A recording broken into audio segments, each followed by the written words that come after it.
Hello and welcome to the Mindset and Self-Mastery Show. I'm your host, Nick McGowan, and on this show, my guests and I unpack the stories that shape us and the lives that we lead on our path to self-mastery. So, let's not wait any longer. Let the games begin.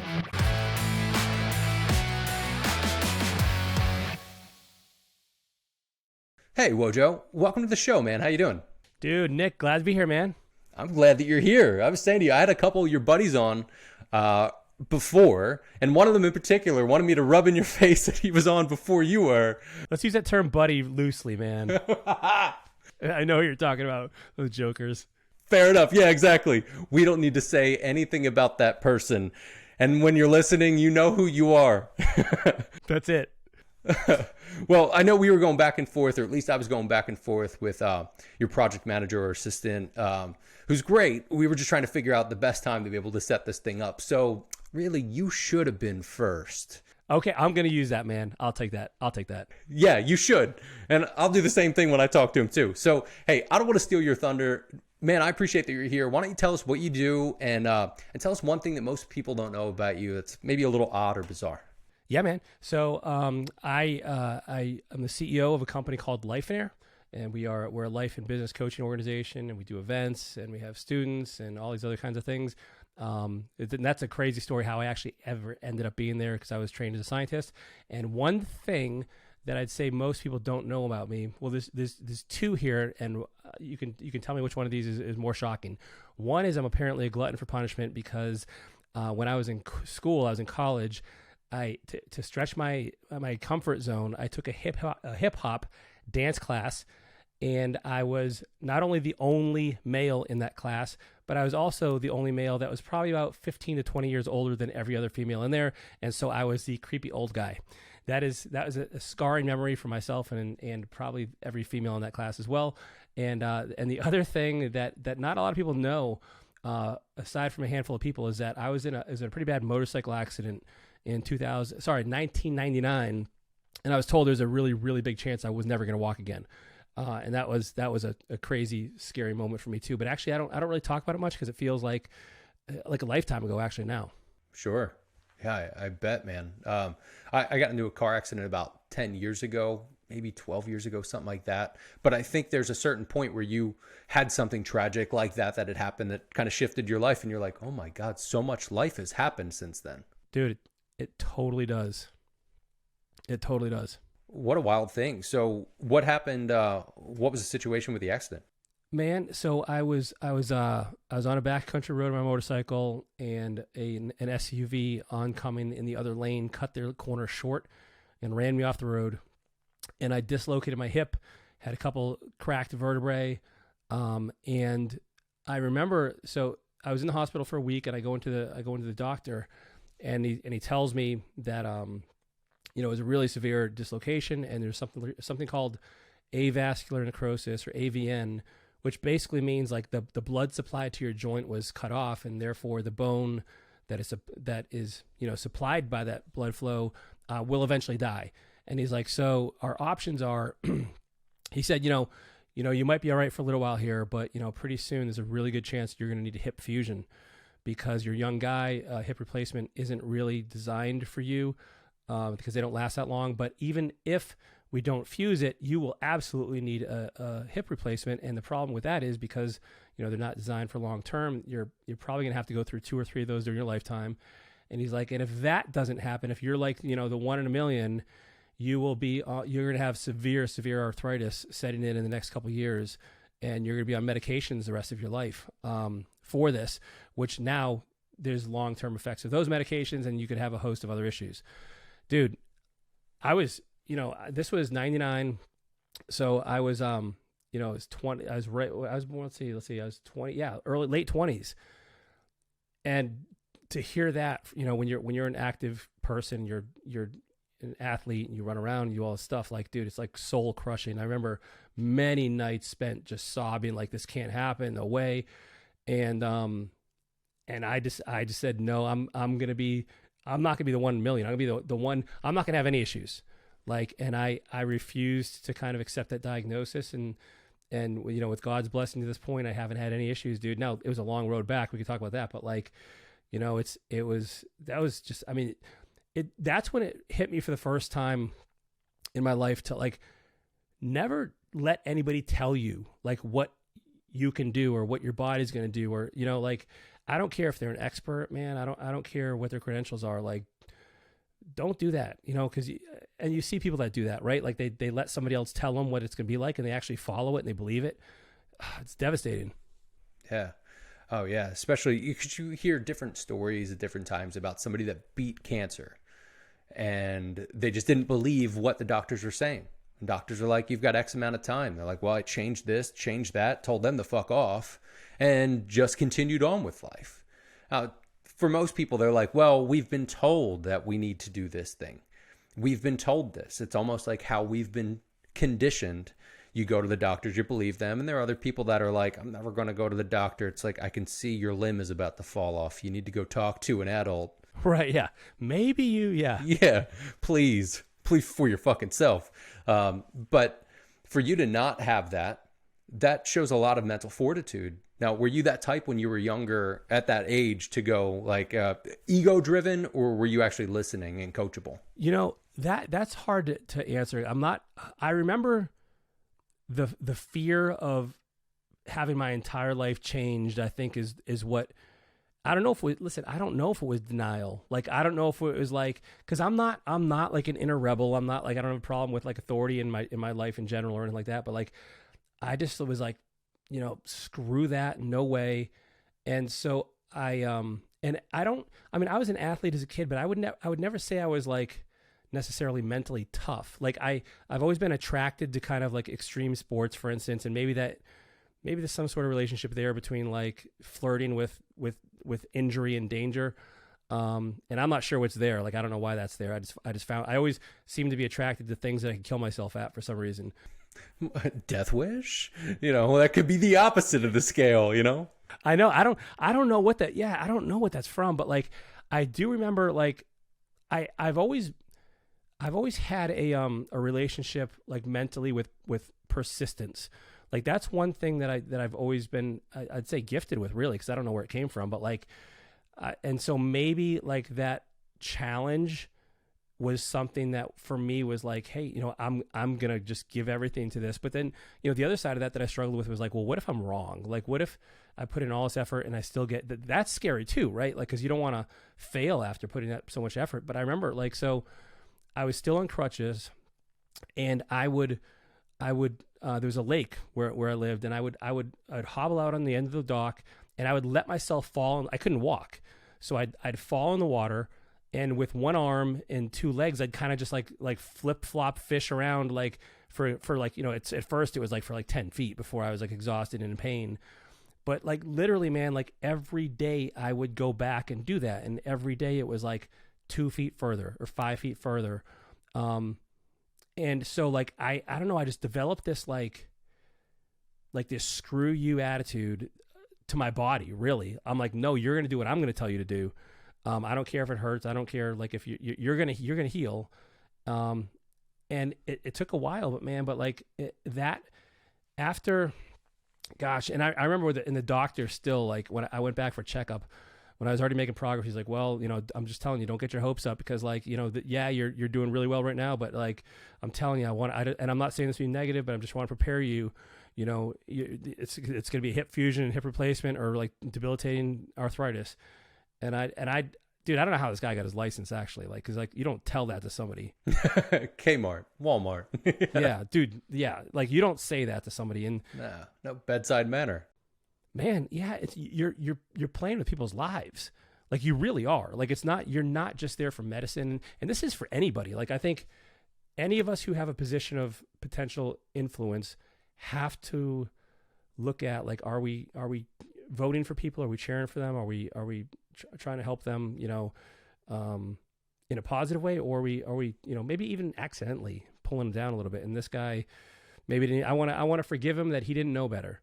But at the same time, I was like, F you, dude. And like, that was a pivotal moment for me, because it really did make a difference for me mentally. Like, that I'm not going to let anybody say, what I can and can't do. Yeah. It's interesting because it's not just a childhood situation, where somebody says something and then that stays with you for the rest of your life. It could be in your 20s, 30s, or even later, where somebody like a doctor says something and people will go, oh, well, you got to take it as gospel because that's what we've been taught to do. And that's not the case. Now, I think of different times, and I joke with people, like at different meetings where somebody's a couple minutes late. I'm like, totally good, man. I think of it like a doctor's office. If one person's late, the next person's late, the next 10 people are late, and by the end of it, they have to cancel appointments.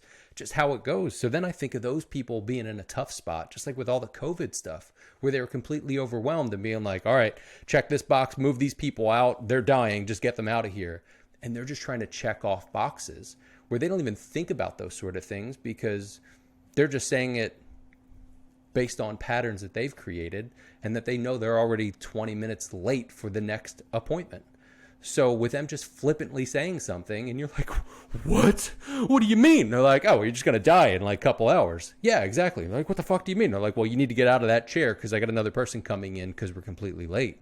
So I appreciate that your heart goes toward, I want to forgive that person, but I think there's a larger problem at hand there. You know what I mean? Yeah. Oh, there is, man. And, I think it just goes so frequently underappreciated as to what people like, and this is, I think it's prevalent probably not just in the scenarios and the environments that we're talking about here, but even, you have a spouse, a coworker, a boss, a brother, a sister, anybody has the influence that has the potential to kind of like get in there and sting or make an impact. Like, I think we just got to like look at ourselves. And I just actually had this discussion with my wife the other day, like how there was somebody that I probably was a little too assumptive in the way I like asked them something, and it turned out I was wrong. And I'm like, I probably was okay, but I knew it was a little bit more assuming than it should have been, which could have done some damage, Yeah, that's so when you thought back through that, I'm sure there was a moment where you're like, come on, man, don't do that. But I'm sure you had some grace with yourself. But what did that conversation look like? Go ahead and finish that out.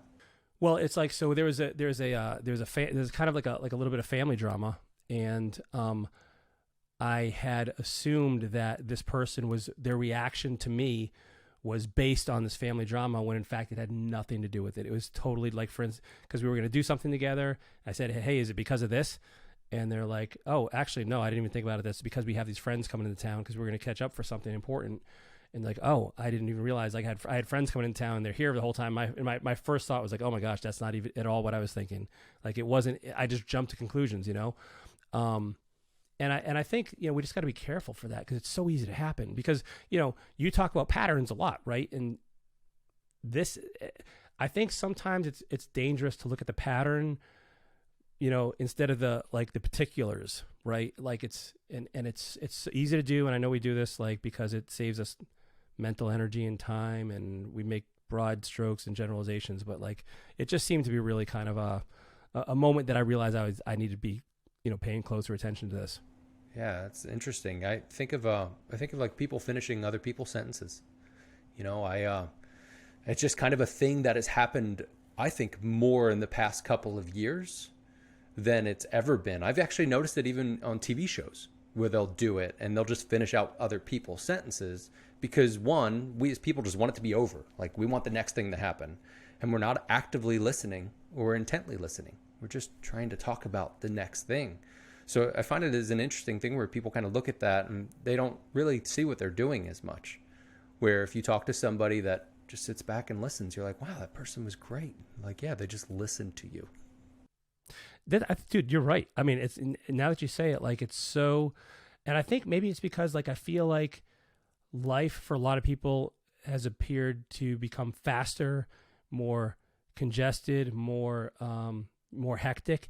And it's like, hey, get to the point, or hey, I know what you're going to say, so let me just finish a sentence for you and save me the time and go on to the next thing. Like you're saying, totally true, man. Yeah, we're not listening just to kind of listen and be surprised and just be there with that person.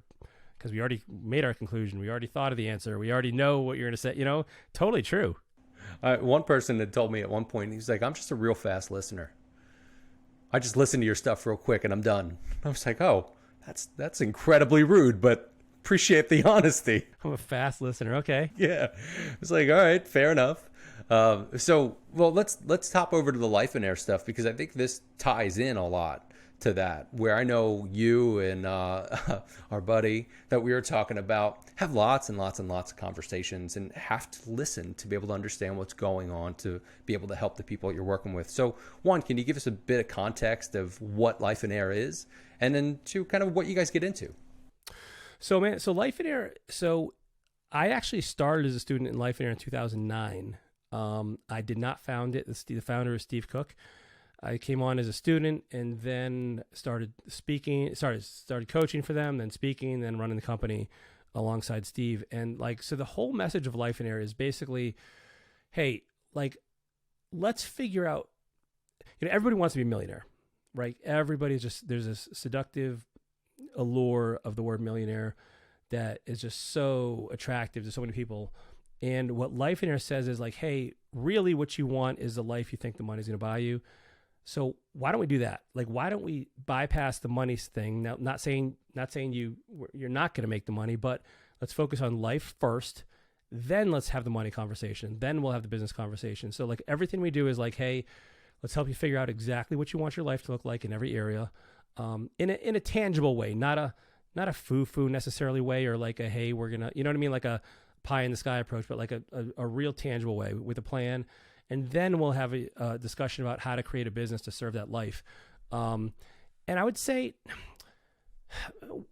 I believe what we teach is absolutely applicable to everybody, but I will also say that most of the people that resonate with us are small business owners and entrepreneurs, real estate investors, people that want to have some freedom in their life that a W-2, a traditional W-2 at least, can't fully give you in most cases. Not all, but many cases, people want to kind of hold that card in their hand and kind of pave their own path rather than, somebody else's kind of, somebody else dictating what their schedule is going to be like and when they work and things like that.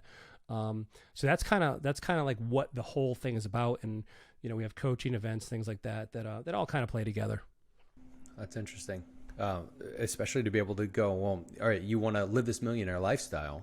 Let's build the lifestyle. Just like how people talk about, you can think about these things almost like you can say words of affirmation, but if you're not feeling the feeling behind it, then you're not actually pulling that to you, and you have no idea what the fuck you want. So if you're able to create that, that's huge. So what does that look like to be able to work with people that are trying to figure out that next jump? Dude, first of all, it's amazingly rewarding. You can probably imagine, you help people with the podcast. And so seeing the glimmer of hope in someone's eye for the first time, to for them to figure out what they want is awesome, dude. And it's so rewarding. The biggest thing I'd say is when people come in, oftentimes it's one of two things. One is they really don't know what they want. And I know that sounds ridiculous, and you're oh, well, I know what I want my life to look like. But when you start asking people specifics, it becomes very apparent that they haven't spent a whole lot of time figuring that out. And a lot of times we're seeing people that just basically, either they fell into their position at work, or they went down an easy path that they had maybe connections with, or there's a family business, or they have other people that do the same thing, or hey, they have a 2-story white house with a picket fence and 2 SUVs, so I'm gonna do that. Or it's just so much. And I don't want to say it's man, I'm not really a conspiracy theorist, but I think there's just a lot of it's human nature to kind of look to others for some sort of model, this is kind of what success is. And so I think a lot of people just do that blindly without necessarily giving it a whole lot of thought as to what they want it to look like. And so when you can show them that, and they start to, and actually I gotta tell you, man, you gotta be careful when you do this, because you don't want to influence somebody unintentionally and do the same thing. When I share what my life looks like, I have to be very careful, because I don't want somebody to look at me and be get an idea if you want, but don't try to live my life, because you gotta be your life. And so it's just really cool for people to make that discovery, I think, sometimes for the first time ever, literally. So it's really cool. That's awesome, man. I don't want you to get into the secret sauce of what you do, but for the audience, what sort of things would you walk people through? Can you kind of give us a high level for those people that are thinking about making that jump? Yeah. So a couple of things I think that are really like, let's say you're just starting off in this process. One exercise we have people do that's really, really cool is, write 2 versions of your eulogy. Write one version right now. If this person could not lie about you, and they would say the full, complete truth, and because listen, man, we've been to those services where like, who are they talking about? Like, this is not that person was a jerk. Like, they were an a-hole. So what would they say about you right now? And then what do you want them to say about? What do you want them to say about you? Like, ideally. And so when you compare those 2 versions, you start to recognize the gaps in your life that you find most important, and then from there, you're going to pull that and tease that apart to see like, well, how does this look like in terms of my day-to-day activities, what I really invest in? What kind of person do I have to become for this to become a fruition? What kinds of things in my life have to change as far as like my character, my experiences, where I place my value. And that starts to unravel the thread of like, okay, well, now that we have this, let's start to break this down even further and look at like everything from relationships with family and friends, your health, your business life, your time, your charitable life, if that's important to you, like your spiritual life, if that's important to you, like every component that can be broken down. It's essentially like a reverse engineering approach to really getting down to the weeds as the ultimate step of to like, hey, okay, I've identified all these things, and now how do I actually make it come true? Like, what do I actually have to do action wise to make this a reality? And what do I have to believe to make it occur too, right? Yeah. That's huge. I know that there's probably more people than they would admit that they've started something like that. They've thought about some of those things, but they're kind of just okay. They're like, life kind of sucks, but it's not terrible. Like, it could be worse. Like, so go for it. Dude, you said a mouthful right there, bro.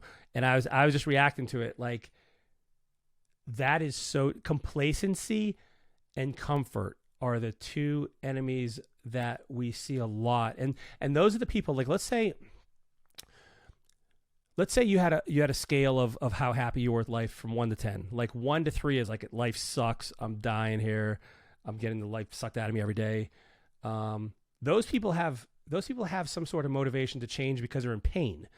And so there is a little bit of motivation there. And then you have people that are really, really happy and like maybe not much has to be done. And those people have a different problem, which is, like, it's easy to kind of get lazy and lose appreciation and gratitude. And so it's easy to kind of like backslide. But the people like right in the middle, like it's a 4 or 5 or 6, you're like, it's all right. It's okay. Those people, dude, it's hard to reach those sometimes because what you just said, like they're comfortable. They're like, it's okay. It's good enough, right? And dude, that's I feel like those people, man, I wish I had the secret to motivating them. But what I see with those people is a lot of times it's basically more of regret than anything else, where they're like, I could have been, I should have been. And they have all these dreams that they just let die in the vine because they're too comfortable. There's no fire, there's nothing to kind of ignite them to like take that next step. Yeah, it's like, how do you lovingly tip the scale a bit without like entering a tragedy in their life or giving them a couple $100K or something like that? Like, how do you change that? And it's probably all on them. Like, I think about those moments at times where it's the pivotal moment. We've all had it at some point, even on a small scale, where you're like, fuck it, I'm done. This thing I'm done with. And you step out of your own energy and you go, I'm done with this. I don't want it anymore, because you list off the negative things that you've then anchored to it. But if you're just kind of sitting there, fat and happy,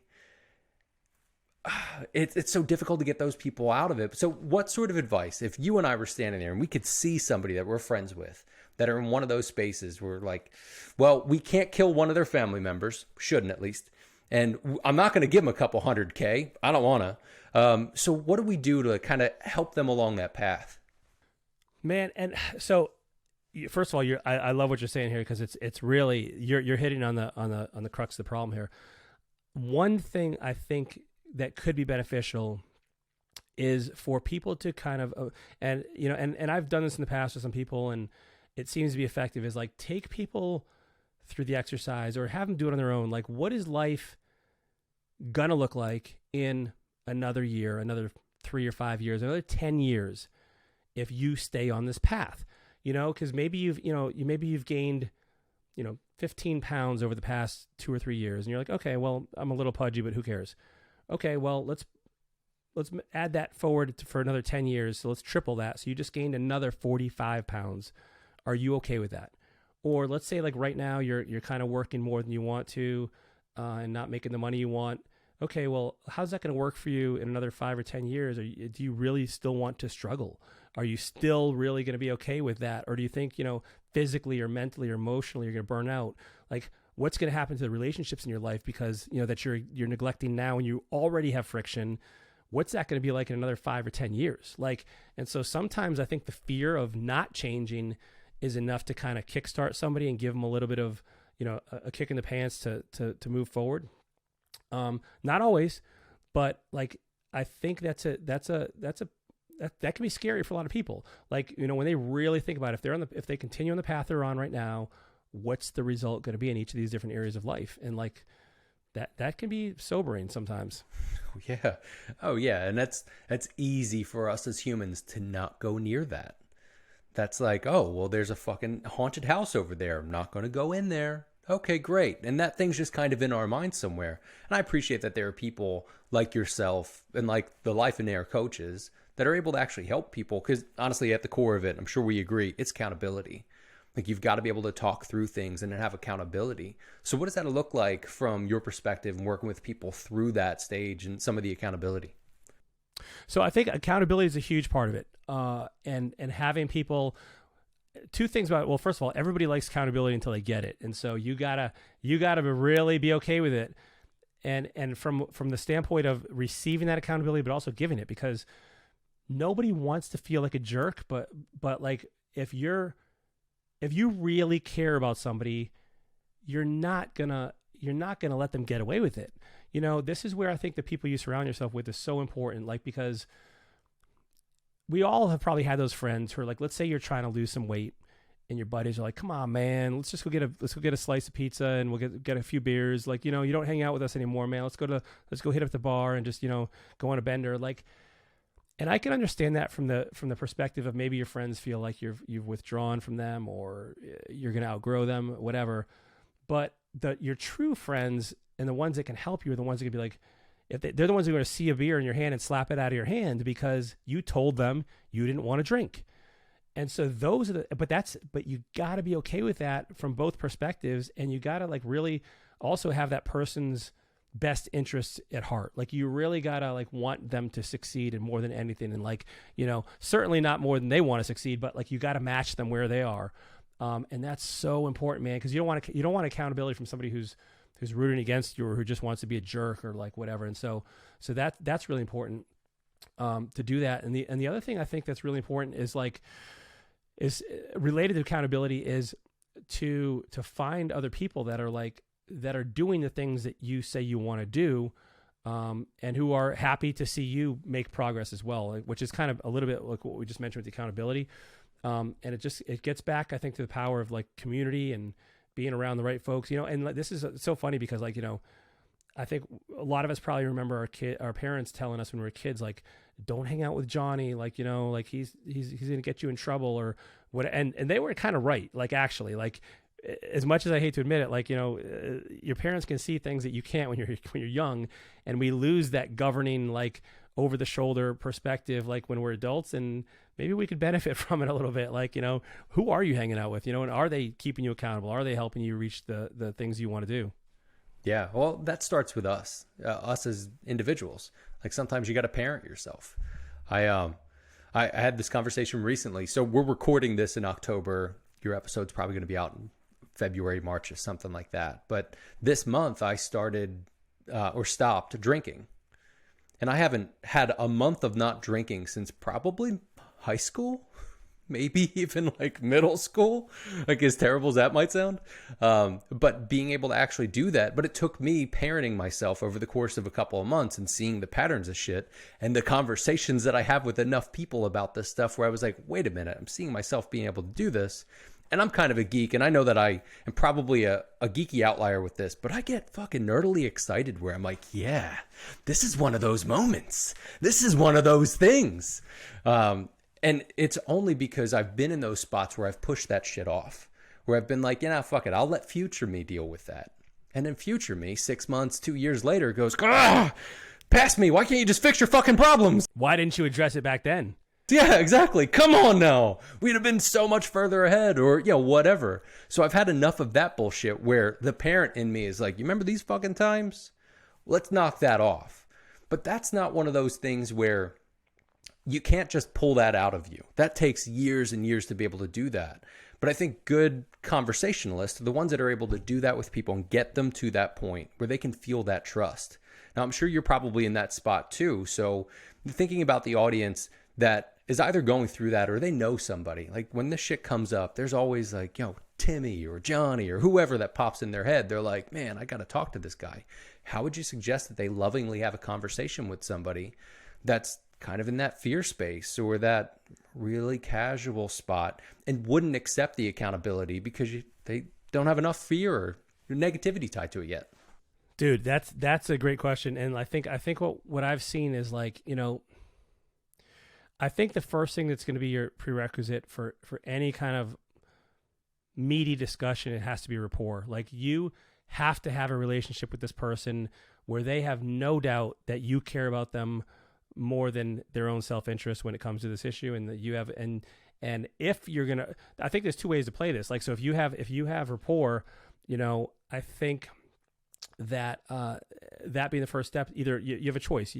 Do you bring it up directly and in a gentle way, or do you wait for them to express like something to you, and then you use as an open door to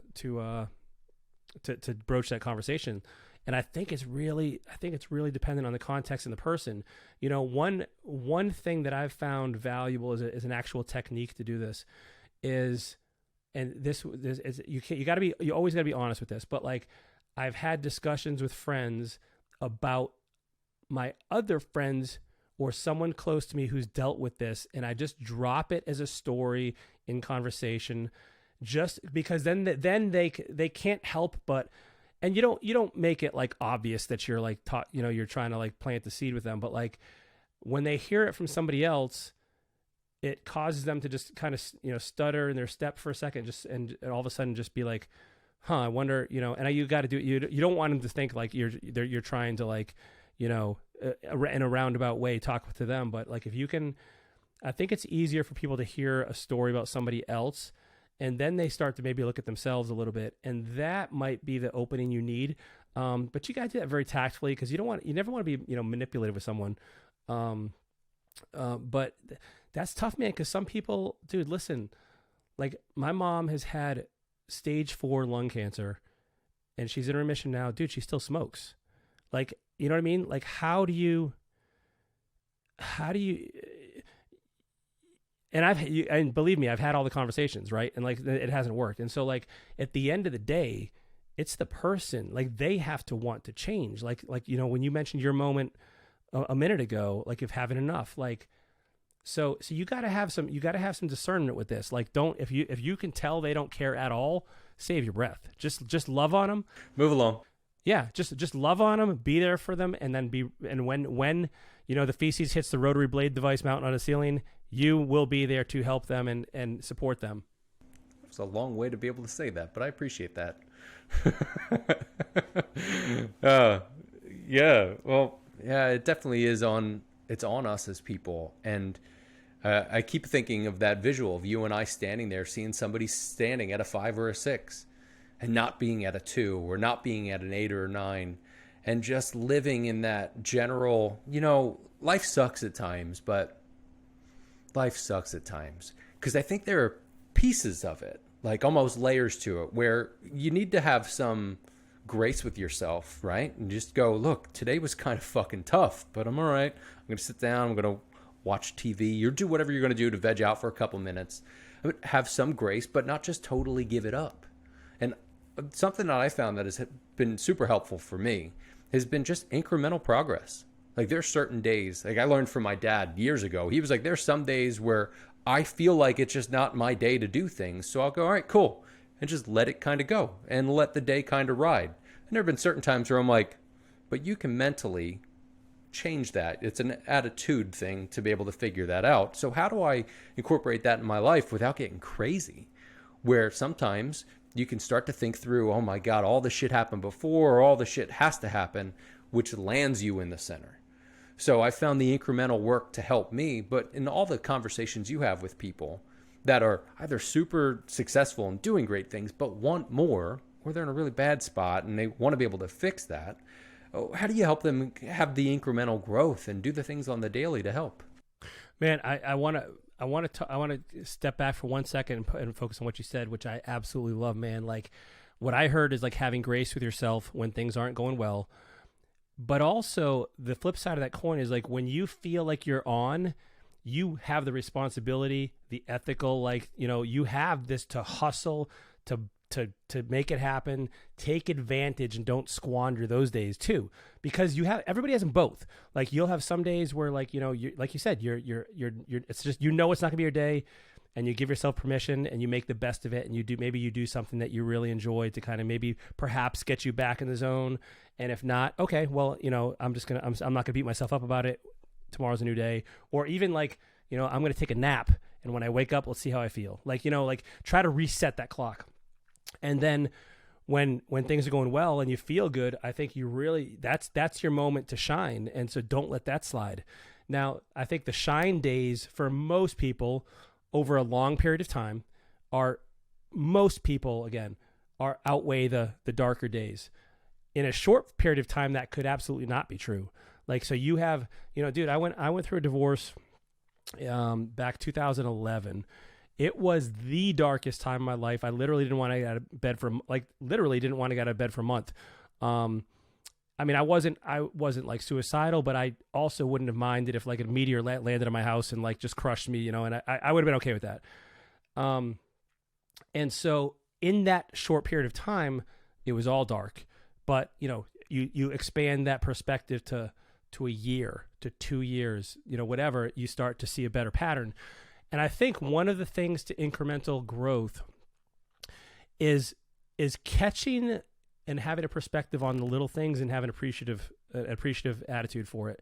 So like, for instance, like I was, this is not too long ago, I was doing my morning quiet time, which I'm a big believer in. That makes a big difference for me in my life. And this is the silliest thing, man, but I remember sitting on my couch and being like, oh my gosh, I have a couch.